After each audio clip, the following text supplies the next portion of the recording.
Mga kautang, sabi ng isang commenter dito no na auto-disburse raw ang loan application na to. Hindi mo talaga mamalayan na pumasok na yung pera na inutang mo dito sa inyong GCash account, mga kautang. Kasi nga kapag kayo ay approve, kapag kayo ay pasado sa kanilang loan evaluation, is automatic siyang mag-disburse, mga kautang. At ang sabi pa ng commenter dito na sobrang baba araw ng interest rate na makikita mo dito sa kanilang loan details. At yan yung pag-uusapan natin for today's video, kung wala nga bang ibang hidden charges ang utangan na ito. Kaya continue watching, mga kautang. Hello mga kautang, welcome back dito sa aking channel. This is Clarice, ang inyong number 1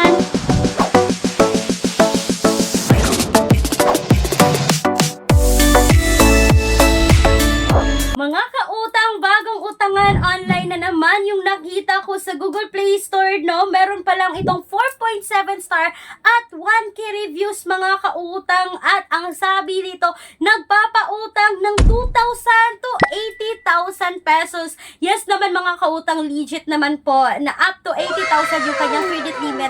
But magsisimula po muna tayo sa small amount like 2,000 pesos. At mga kautang, meron lamang po itong APR ranges from 3% to 24% na babayaran ng 91 days to 180 days.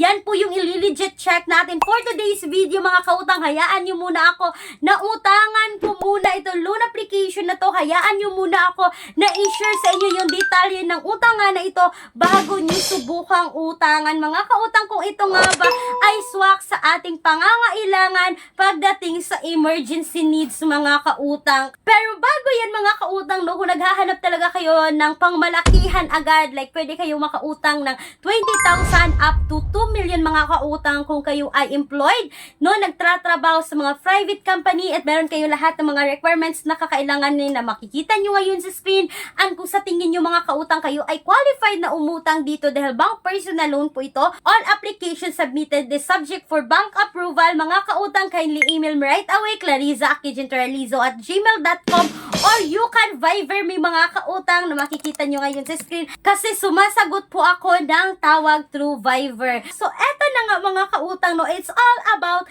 the Cash Loan Online, mga kautang. Natatawa ko sa pangalan ng loan application na to. But anyways, itong si Daloy Cash, mga kautang, is naka-SEC registered po ito, no, under po ng Ka-Asenso Lending Corporation, mga kautang, na naka-registered talaga siya at hindi kasama po sa revoke list na loan application.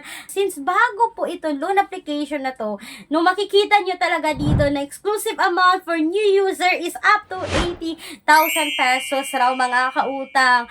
At since nga naghanap ako dito, nag-research ako dito about sa loan application na to, mga kautang, sabi po na isang commenter doong May 14, 2025, sabi niya, scam, wag i-download.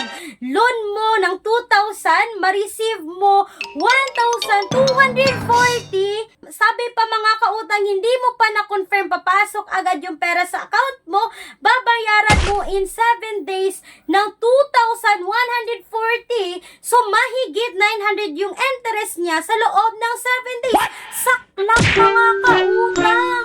So, mga kautang, yan po ay sabi at recent comment noong May 14, 2025. At hindi lang yun, mga kautang, may nag-comment pa rin noong May 14, 2025. Sabi niya, the service fee is too much.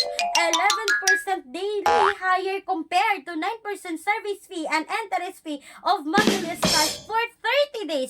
So naman, mga kautang, no, wala talaga makakatalo kay Mabilis Cash. At sabi pa niya, 2,000 loanable amount, you may receive is 1 to 80.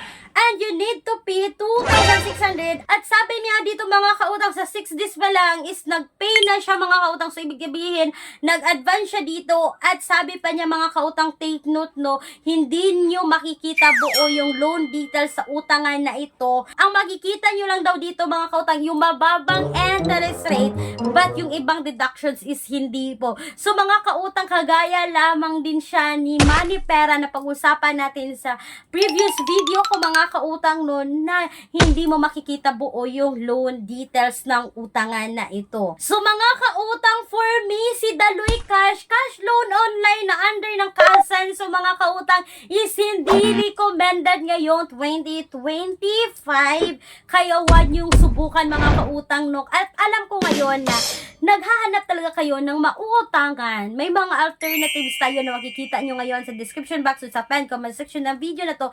But hindi ibig sabihin mga kautang, utangan ninyo. Wag.